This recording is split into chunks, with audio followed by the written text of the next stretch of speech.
T20 world cup లో జోరు మీదున్న టీమిండియా కీలక సమరానికి సిద్ధం కాబోతోంది. సూపర్ 8 మ్యాచ్ లో ఇవాళ దక్షిణాఫ్రికాతో ఢీకొనబోతోంది.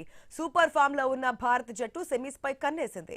టీమిండియా లాగే గ్రూప్ దశను 4 విజయాలతో ముగించింది సఫారీ జట్టు. 2 నెలల ముందు భారత్ లో T20 సిరీస్ ఆడడం ఆ జట్టుకు అతిపెద్ద సానుకూలత. ఆ సిరీస్ లో 1-3తో ఓడినప్పటికీ ఆతిథ్య జట్టుకు గట్టి పోటీని ఇచ్చింది సౌత్ ఆఫ్రికా. ఆ సిరీస్ అనుభవంతోనే T20 ప్రపంచ కప్ గ్రూప్ దశలో ఆ జట్టు అదరగొట్టింది. గ్రూప్ దశలో అజేయంగా నిలిచినప్పటికీ భారత్ ఆట సాధికారికంగా సాగలేదు. నమీబియాతో మినహా మ్యాచ్ల్లో తడబాటు తప్పలేదు. జోరు మీదున్న సఫారీలపై నెగ్గాలంటే భారత్ తన అత్యుత్తమ ఆటను ఆడాల్సిందే. ఇక అభిషేక్ శర్మ గ్రూప్ దశ అంతా అసలు ఖాతానే తెరవలేదు. అనారోగ్యంతో నమీబియా మ్యాచ్ ఆడని అతను మిగతా 3 మ్యాచ్ల్లోనూ డకౌట్ అయ్యాడు. మరి సూపర్ 8 నుంచి అయినా అతను అసలు ఆటను బయటకు తీస్తాడేమో అని అభిమానులు ఆశతో ఉన్నారు. అదే ఓపెనింగ్ భాగస్వామి ఈశాన్ కిషన్ మాత్రం జోరు మీదున్నాడు. అతనిపై మంచి అంచనాలైతే ఉన్నాయి. తిలక్ వర్మ చెప్పుకోదగ్గ ఇన్నింగ్స్ ఆడుతున్నప్పటికీ స్ట్రైక్ రేట్ అతనికి సమస్యగా మారింది.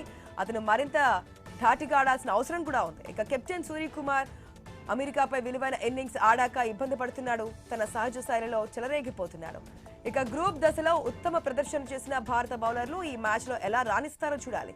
కొత్త బంతితో అదరగొడుతున్న బుమ్రా టాప్ ఆర్డర్ కు కళ్ళెం వేయాల్సిన అవసరం ఉంది.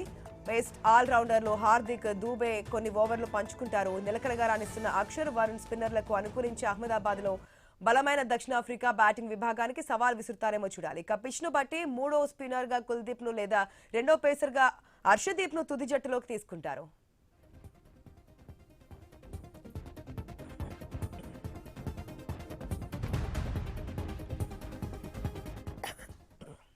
సౌత్ ఆఫ్రికా జట్టుకు ప్రమాదకర బ్యాటింగ్ లైనప్ ఉంది. ప్రధాన బ్యాటర్లందరూ ఫామ్ లో ఉన్నారు.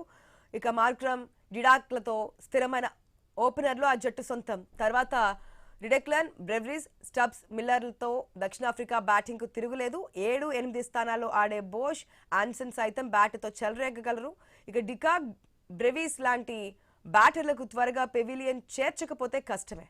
అహ్మదాబాద్ పిచ్ స్పిన్ కు అనుకూలమైనప్పటికీ ప్రధానంగా పేసర్ల మీద ఆశలు పెట్టుకుంది దక్షిణాఫ్రికా.